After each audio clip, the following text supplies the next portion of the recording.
Hello, welcome back to the reading of the poem The Man God, written by Maria Valtorta, Volume 4. Chapter 521, Part 2, At Jericho, 2 parables, that of the sick and the healthy, and that of the Pharisee and the Publican. With whom shall I compare those who were converted after being sinners? I will compare them with sick people who have recovered. With whom shall I compare the others who have not sinned in public, or those who are rarer than black pearls, who not even secretly have committed grave sins? I will compare them with healthy people. The world is composed of those 2 categories, both in the spirit and in the flesh and blood. But if the comparisons are the same, the way the world treats sick people who have recovered from diseases of the body is different from the way it treats converted sinners, that is, people whose spirits were diseased and who have become healthy. We see that even when a leper, who is the most dangerous sick person and the most isolated because of the danger, receives the grace of recovery, he is admitted again into society after he has been examined by a priest and purified, and the people of his town give him a hearty welcome because he is cured and has come back to life, to his family and his business. There is a big feast in the family and in the town when a leper receives that grace and becomes healthy.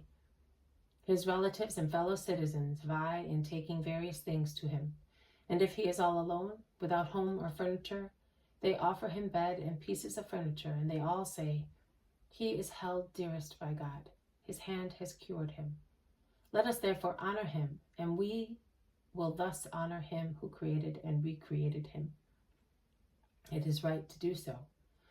And when unfortunately a man shows the first signs of leprosy, with how much love full of anguish his relatives and friends overwhelm him with endearments, as long as it is possible to do so, as if they wished to give him all at once the treasure of love they would have given him in many years, that he may take it with him to the sepulchre of a living being.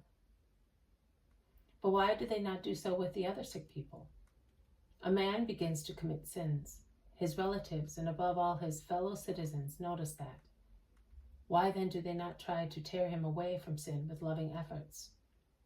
A mother, a father, a wife, a sister still do that, but brothers are unlikely to do so. Never mind the children of the father's or mother's brother. And finally, the fellow citizens, the more just ones, do nothing but criticize, scoff at, abuse, be scandalized, exaggerate the sins of the sinner, pointing him out, keeping him away as if he were a leper, whereas those who are not just become his accomplices, to enjoy themselves at his expense. But only very rarely there is a mouth, and above all a heart, that goes to the poor wretch with compassion and firmness, with patience and supernatural love, and anxiously strives to stop the descent into sin. What? Is the disease of the spirit not more serious, really grave and mortal? Does it not deprive one, and forever, of the kingdom of God? Should the first form of love towards God and our neighbor not be the anxiety to cure a sinner for the good of his soul and the glory of God? And when a sinner is converted, why do people persist in judging him and almost regret that he has come back to spiritual salvation? Is it because you realize that your prediction of the certain damnation of a fellow citizen of yours is given the lie? But you ought to be happy, because he who gives you the lie is merciful. Merciful God, who gives you a measure of his goodness to comfort you in your more or less grave sins. And why persist in considering soiled, despicable, worthy of remaining isolated, what God and the goodwill of a heart have made clean, admirable, worthy of esteem, nay, of the admiration of one's brothers? But you do rejoice if an ox of yours, or a donkey, or camel, or a sheep of your flock, or your pet dove recovers from a disease. You do exult if a stranger, whom you can hardly remember by name, having heard about him when he was isolated, because he suffered from leprosy, is healed. Why then do you not exult at these spiritual recoveries, at these victories of God? Heaven rejoices when a sinner is converted.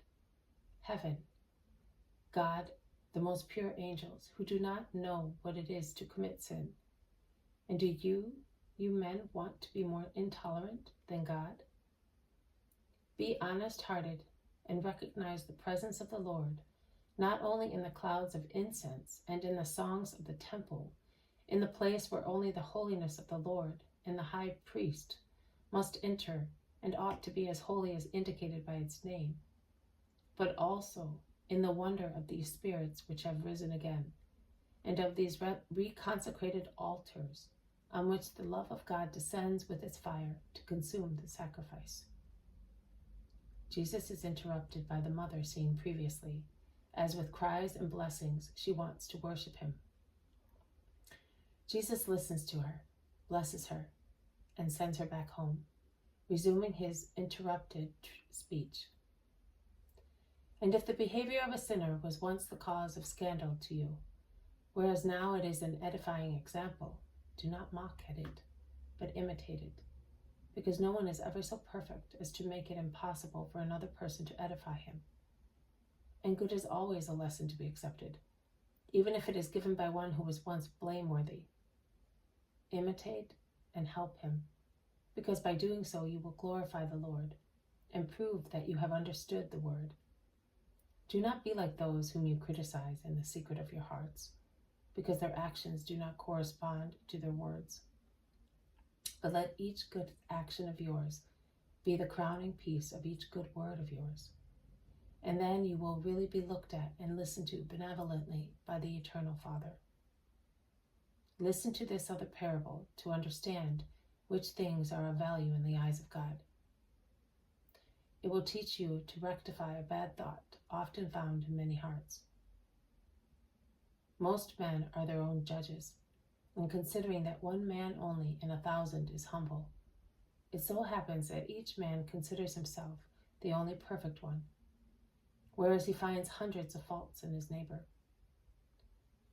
One day, 2 men who had gone to Jerusalem on business went up to the temple, as becomes every good Israelite every time he sets foot in the holy city.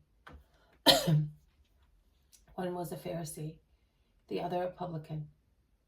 The former had to collect the rents of some shops and to make up accounts with his stewards, who lived near the town. The latter had come to pay in the taxes he had collected, and to invoke compassion for a widow who could not pay the taxation on a boat and nets, because the amount of fish caught by her older son was barely sufficient to feed her many children. Before going up to the temple, the Pharisee had called on the tenants of the shops, and after looking round in the shops and seeing that they were full of goods and buyers, he was pleased with himself. And he then called the tenant and said to him, "I see that your business is thriving." "Yes, by the grace of God. I am pleased with my work. I have been able to increase the stock of goods, and I hope to increase it further. I made improvements to the place, and next year I shall have no expenses for benches and shelves, and I will thus have more profit." "Well, very well, I am glad. What is your rent for this place?" 100 didrachmae a month. "It is dear, but the position is a good one." "You are right. It is good. I therefore double the rent." "But, sir," exclaimed the shopkeeper, "if you do that, you leave me no profit." "What I said is right.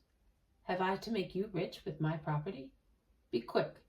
You either give me 2,400 didrachmae at once, or I will expel you and keep the goods. The place belongs to me, and I can do what I like with it."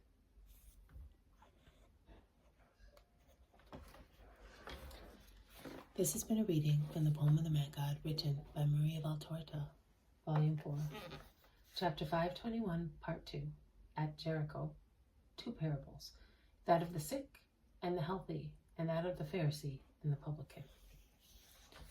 Thank you for listening. I will see you tomorrow. God bless you. and may peace be with you.